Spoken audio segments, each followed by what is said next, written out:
What's good, y'all? Welcome back to another video. So today we got the genius of Stephen Lacy, or Steve Lacy. I say Stephen Lacy. I don't know why I say that to him, but today Steve Lacy. He's a genius. He's a musical genius to me, or a musical prodigy, because he started making his beats off his phone. I know it's very common, but people that could do that to me are musical geniuses, and because it takes a lot. It just takes a lot to even like be able to do that, because I started off with a crappy computer. So if you able to get it out the mud from your phone, let's get into it. So in this video, I wanted to talk about a month ago, he released a little album called Gemini Rights. Yeah. Nothing to write home about, it's just about the best album of the year. Seriously, if not for Kendrick, he would have it. And this has been a very, very good year for music so far. A little backstory on Steve Lacy. He started out making beats on the iPhone version of GarageBand during high school. And from there, he became a member of the band The Internet. On their first album, Ego Death, which came out in 2015, he produced 2 songs. One of those songs featured Tyler, and Steve would actually go on to work on Flower Boy.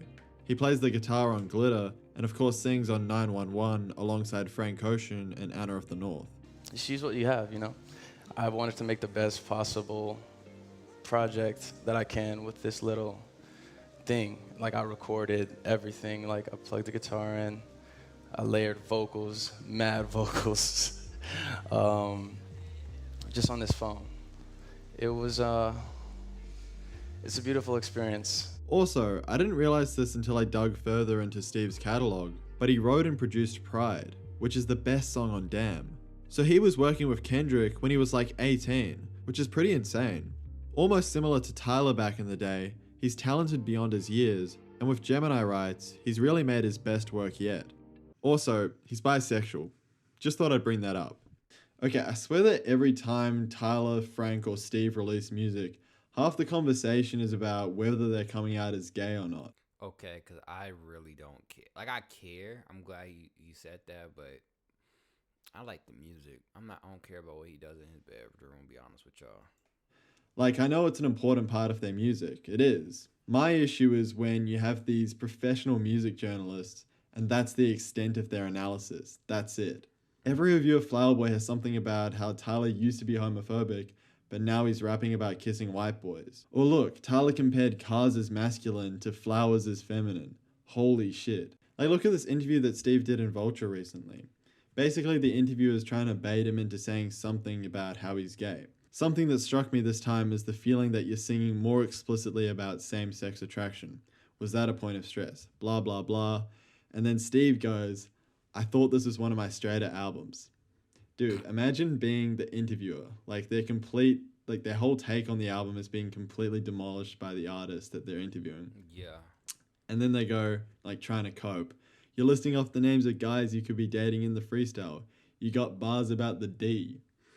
And then he goes, that's like 1 gay song out of 10. So here's the thing. Steve knows that there is some subject matter in the album about him being gay.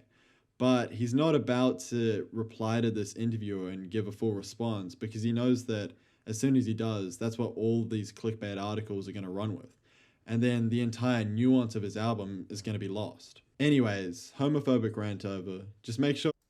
But literally, he has a point.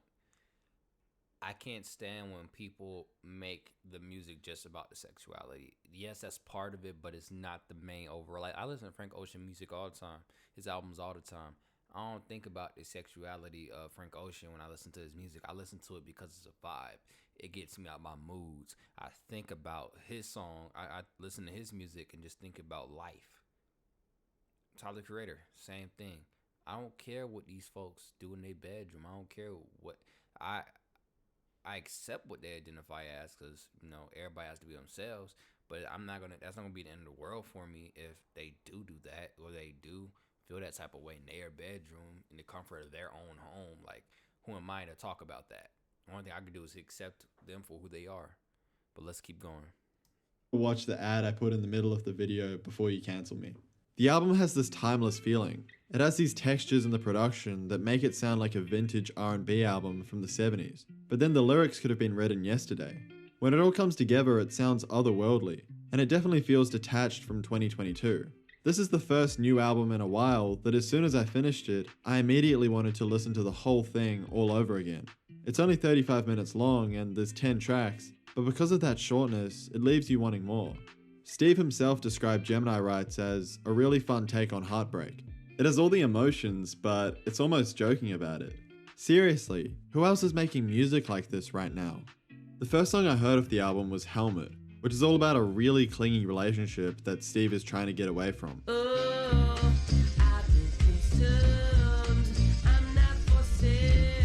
Steve feels bad that he has to let go and hurt someone else's feelings, but also not really.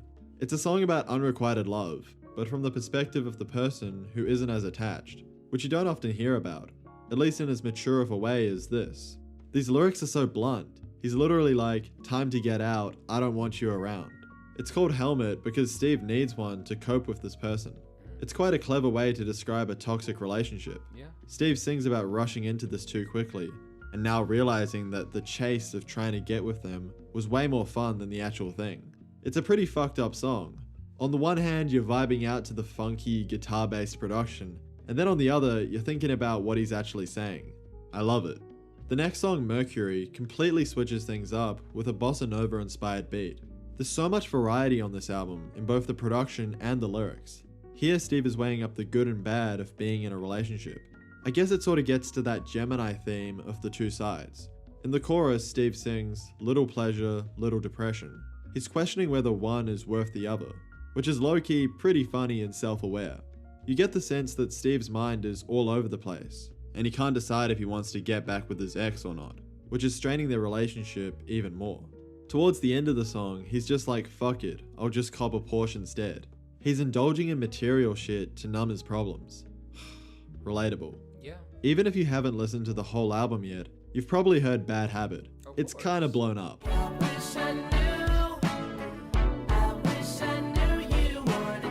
Basically, the song is all about how regret is worse than rejection. I bite my tongue, it's a bad habit basically means that Steve overthinks and second guesses himself too much. He sings, I wish I knew you wanted me all the way through the song. I mean, across the album, Steve swings from love to bitterness, like on Amber or Cody Freestyle, which is almost a rap song. But here it's just pure heartbreak done in this tongue-in-cheek way. This is definitely an artist-defining song.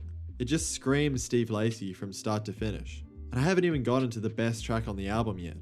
Sunshine is a duet between Steve and Fouché. Fouché sings in the background on basically every song, but this is where she really gets to shine. Steve sings about seeing his ex for the first time in a while and catching feelings for her all over again. Fouché sings from her perspective and reveals that she's on the same page. The guitar solo at the end of this song, holy shit. I'm gonna come.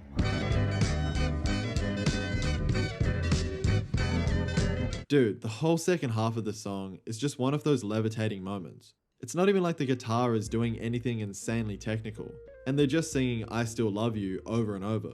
But it all comes together, and it's like that moment where you lose your ego and realize you still have feelings for someone. You can really hear the 70s soul influence on Give You the World, which is the final song. It sounds like some vintage Marvin Gaye and Al Green shit. Even though this album is really short, it takes you on such a journey, and you feel all of these different emotions. You look at how it starts with Static. It's such a cold and cynical opener to the album. Steve kinda comes off like an asshole, with lines like, new boyfriend ain't gonna fill the void. Or my personal favorite, you fucking yourself, do you feel the toy? He seems so appalled that he let this relationship stunt his creativity, and portrays his ex as someone who's constantly in need of a new thrill. But by the time we get to Give You the World, Steve sounds almost apologetic. He's finally ready to open up. But that time is over, and there's no going back. A lot of this album deals with Steve being honest with himself and becoming more vulnerable. I mean, just look at the album cover. There's two versions of him, the one on the outside and the one on the inside. I guess this album is sort of like Igor, in the way that Steve is talking about being in the cycle of having conflicting feelings towards his ex. But overall, I think it's way more hopeful than that. The main theme of this album is duality. It's right there in the title, Gemini Rights. He has a right to feel all of these emotions that contradict each other. This album is all about accepting that and moving on, which I think is a pretty ballsy message. So if you haven't listened to Gemini Rights yet, I hope I've convinced you to give it a listen. You did. It's just one of the rawest, most creative albums that's come out lately, and I think we'll be talking about it for years to come. Also, one last thing. Steve produced almost the entire album by himself. Like, the only track he didn't is a 50-second interlude. Holy shit, I'm gonna come. Alright, I should probably stop. They might think I'm gay. But real talk, Steve Lacy, he's a musical genius. His latest album, Gemini Rights, was a masterpiece to me personally. Y'all let me know what y'all think about this in the comments below. What's your favorite song from Gemini Rights? Let me know in the comments below, and stay tuned to the next video. Mario the poet.